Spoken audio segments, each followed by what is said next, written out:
اعوذ باللہ من الشیطان الرجیم، بسم اللہ الرحمن الرحیم۔ السلام علیکم، کیا حال ہے آپ سب کا؟ آئی ہوپ آپ سب ٹھیک ہوں گے، خیر و عافیت سے ہوں گے اور اپنے گھر والوں کے ساتھ خوش ہوں گے۔ تو دوستو، آج کا میرا فیوریٹ ٹاپک ہے جو میں آپ لوگوں کے ساتھ شیئر کروں گی، اس کا نام ہے تہجد کی نماز۔ آج ہم بات کرتے ہیں تہجد کی نماز کی فضیلت، اس کا طریقہ اور کس وقت ہمیں پڑھنی چاہیے، اس کے بارے میں تھوڑی بات کریں گے، جو کہ سب سے پیاری اور سب سے میٹھی نماز ہے۔ بے شک تمام فرض نمازوں کی اپنی اہمیت ہے، مگر نفلی نماز میں تہجد کی نماز سب سے زیادہ قرب عطا کرنے والی نماز ہے۔ انسان جب آدھی رات کو جس ٹائم نیند نے اسے سب سے زیادہ گھیرا ہوا ہوتا ہے، جب وہ ڈیپ نیند میں ہوتا ہے، اس وقت انسان صرف اور صرف اپنے اللہ کے قرب کے لیے، اس سے بات کرنے کے لیے، اس سے مغفرت طلب کرنے کے لیے جب اٹھتا ہے تو رات کی اس پہر بہت ہی خوبصورت احساس ہوتا ہے، ایک سکون سی حالت ہوتی ہے۔ ساری دنیا سوئی ہوتی ہے مگر وہ اللہ کا بندہ یا بندی تہجد کی نماز میں مصروف ہوتا ہے۔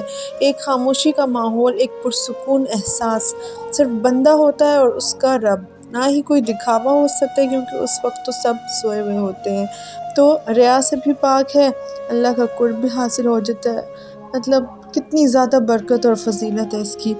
اچھا، اب رات کے آخری پہر اللہ تعالیٰ آسمان دنیا پر تشریف لاتے ہیں یا جلوہ گر ہوتے ہیں اور کہتے ہیں، کیا کوئی ہے جو مجھے پکارے اور میں اس کی پکار سنوں؟ کیا کوئی ہے جو مجھ سے مغفرت طلب کرے اور میں اس کی توبہ قبول کروں؟ اور کیا کوئی ہے جو مجھ سے دعا کرے میں اس کی دعا قبول کروں؟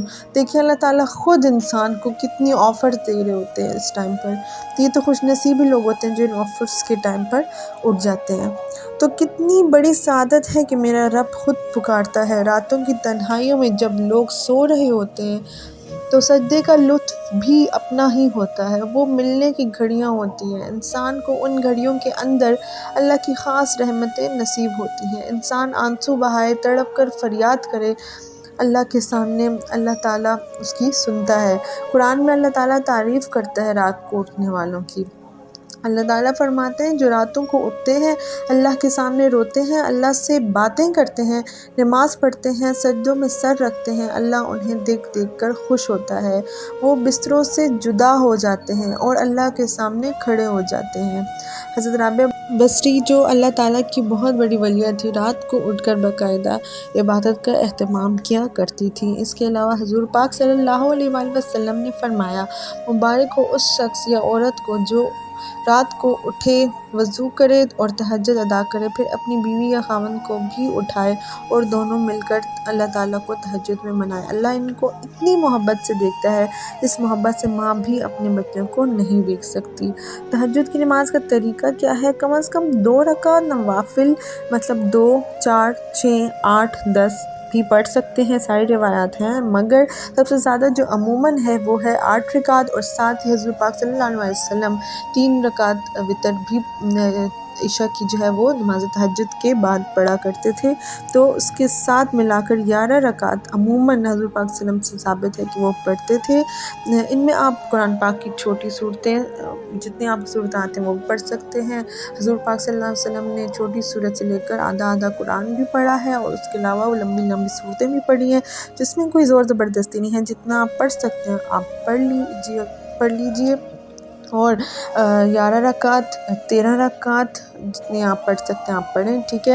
اگر آپ کو شک ہو کہ آپ نہیں اٹھ سکیں گے تو آپ تہجد کے لیے نہیں اٹھ سکیں شاید، تو آپ وتر کی نماز ہے پھر وہ عشاء کی نماز میں ہی وتر ادا کر لیا کیجیے، اور پھر خیر ہے آپ بعد میں اگر اٹھ بھی جائیں تو صرف تہجد کے نوافل ادا کریں۔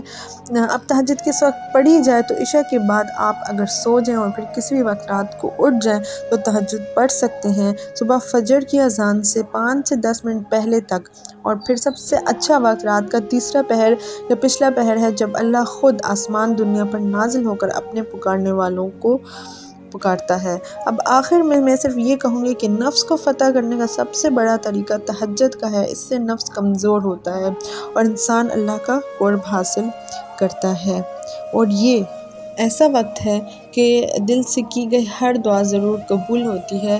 یہ اللہ تعالیٰ کی محبت اور عشق ہی کروا سکتی ہے کہ رات کو انسان اپنی نیند قربان کر کے ٹھنڈے پانی سے وضو کر کے اپنی رب کی بارگاہ میں قیام کرے۔ اللہ ہم سب کو تہجد پڑھنے کی توفیق عطا فرمائے۔ اللہ ہم سب کو اس کی فضیلتوں سے نوازے۔